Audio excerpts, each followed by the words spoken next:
the sale avenues are dropping, so you can only sell through a few channels. Okay. So yeah, it's probably becoming harder to So the sell channels for you to sell are getting smaller. Are probably smaller. Yeah. So again, another really good reason to support you. Yeah. Because we need to say, come on board and buy your apples and buy your pears. Yeah, because exactly. Your channels are getting especially smaller the local grocers too. You know, everyone plays their part in selling. You know, produce and wherever you buy it from, it's important. It's important. Yeah. Hi everyone and welcome. Very excited today. We are on a pear and apple farm and we're down in Shepparton in Victoria, and I'd like you to meet Selim. Say hi. Hi. How's it going, everyone? Tell everybody about your farm and your family. This farm, we've got about 70 acres on this plot, and my grandfather, he come out in Albania. Shaholi, is our last name. So he migrated from Albania in 1937 to, first he was around the area, and then he eventuated on this property in 1958. So we've been growing fruit ever since then. And, And down the back, we've got in season now. Yeah, we've got pink lady apples on the property, and we've got some persimmons a bit further down. And the pears? Pears, yes, pears. What sort of pears do you have? Our biggest crop of pears is Packham pears. Obviously the green one. And then after that, we got Bury Bosque pears and Kerala pears. Okay, what's your best seller? Packham pears are probably our best. Okay. Yeah. And what's the soil like that you grow pears in? What do you need for growing pears? Just some pears can be a little tricky. Yeah, you just want some good I have to cut this stuff, sorry. That's right, that's fine. So what soil do you need for pears? What's the is it a clay soil or is it a aerated soil? You can handle the clay soils, a bit more denser soils for Packham pears.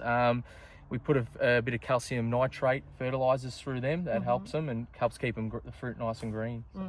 So I'm always fascinated when you go to the supermarket and to your grocer, etc. The pears are all about the same shape and same size. Do you put them in a mold so that they grow like that? No. Because I know the Japanese can do it. Yeah. How do you do it? Just good pruning. It takes a lot of work.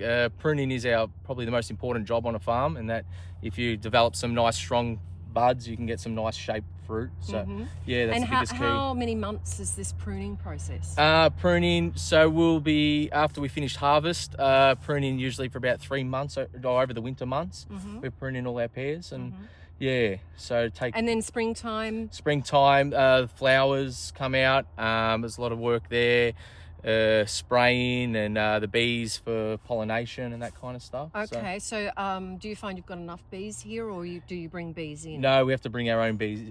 Bring bees in to pollinate. So have you noticed just naturally bees disappearing? Or? Yeah, probably less and less. So so we have to bring in some beehives. We've actually got some random places around the orchard in some old pear trees, some beehives in the base of the stumps of the tree, so we've left them there because it's sort of our own little hives. So that helps. And then when you have a company that supply you the bees, they bring them in and then take them out? Correct. They come in and drop off a few hives and rotate them. A lot of people don't realise there's a lot involved in creating the orchard, and the bees are a really important part. We've got National Pear Week, which is really important. That's why I was asking about what sort of pears we've got, and we need to get behind growers. Are you seeing an uptake or a drop in the consumer end of wanting pears? It's probably been a drop in consumers for pears over the last few years, especially within the Goulburn Valley in Shepparton. There is a lot of old pear trees around. So, there's at the moment, we sort of need to put some new pears in the ground to create better quality fruit. So, and you want people to really people need to buy them. You need to get behind these growers because this area is one of the last top pear growing areas in Australia. And if we as a community don't get behind our farmers, especially for our National Pear Week, then we're not going to have pears. We're going to be importing them. We don't want to do that. So what's your favourite way of eating a pear? I like them when they just turn that, just slightly turned, so they've still got a bit of a crunch, but yeah, sort of soft on the inside. Soft on the inside, yeah. So not Does your not family overripe, but cook any of them in like a tart or something? yeah, like that? we poach a few, especially the Box pear. They're the best for poaching, and yeah, have them as sort of more of a sweet. So Okay, yeah. let's go and look at your apples. Yeah, no worries.